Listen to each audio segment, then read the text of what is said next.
Pengadilan Tata Usaha Negara dari tim Demokrasi Indonesia dan Perkat Nusantara. Itulah yang kita khawatirkan, ya, advokat Indonesia mengkhawatirkan jangan sampai nepotisme dan dinasti politik yang saat ini sedang menguat lintas lembaga tinggi negara bisa merusak demokrasi dan sistem kedaulatan rakyat kita yang dijamin dalam UUD 45. Jadi nepotisme dan politik dinasti ini adalah racun dalam demokrasi.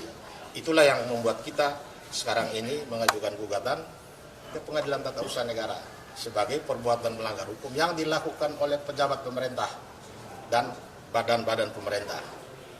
Badan-badan pemerintah yang menjadi tergugat di sini KPU dan Mahkamah Konstitusi sebagai turut tergugat. Mengapa Mahkamah Konstitusi menjadi turut tergugat? Karena Mahkamah Konstitusi menjadi korban dari permainan dinasti politik ini.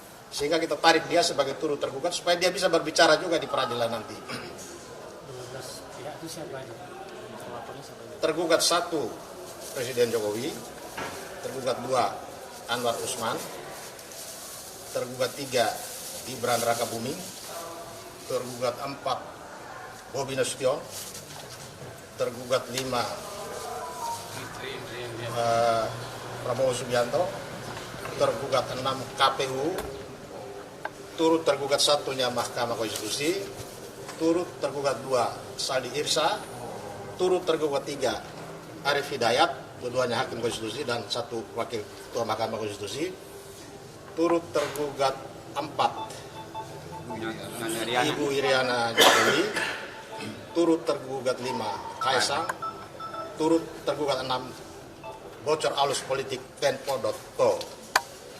Mengapa Tempo.co kita tarik menjadi pihak dalam perkara ini? Bukan karena Tempo.co bersalah, tapi Tempo.co secara berturut-turut mengungkap bagaimana dinasti politik, nepotisme bermula dari Solo. Itu kata Tempo.co. Semuanya bermula dari Solo.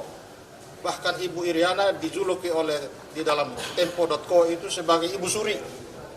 Pembicaraan tentang kapan rencana untuk mencawapreskan Gibran itu terjadi sudah setahun yang lalu.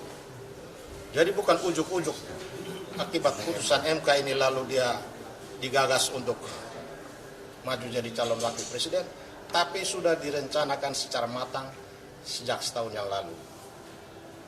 Hanya memang ini kan urusan di dalam kita tidak tahu, sehingga sulit dicegah. Sampai dengan masyarakat baru mulai mencurigai itu setelah beberapa perkara, 5 atau 6 perkara dengan substansi yang sama diajukan dalam waktu yang hampir bersamaan dan 1-2 perkara tentang bagaimana Gibran bisa jadi wakil presiden.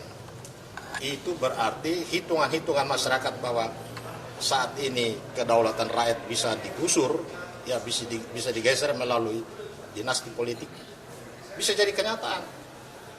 Sekalipun hasil pemilu memenangkan misalnya Anies Baswedan, paket 01 dinyatakan menang, kemudian paket lain menggugat ke Mahkamah Konstitusi, ini tidak menjamin bahwa kemenangan melalui hasil pemilu itu bisa dijamin akan menang terus di Mahkamah Konstitusi, karena Mahkamah Konstitusi punya wewenang untuk membatalkan.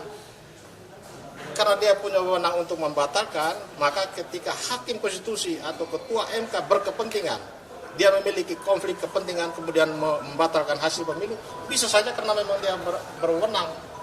Sehingga undang-undang dari sejak lama mewanti-wanti tidak boleh hakim itu punya kepentingan baik karena hubungan keluarga, hubungan pertemanan atau hubungan kerja ikut mengadili perkara. Download Tribun X sekarang, menghadirkan lokal menjadi Indonesia.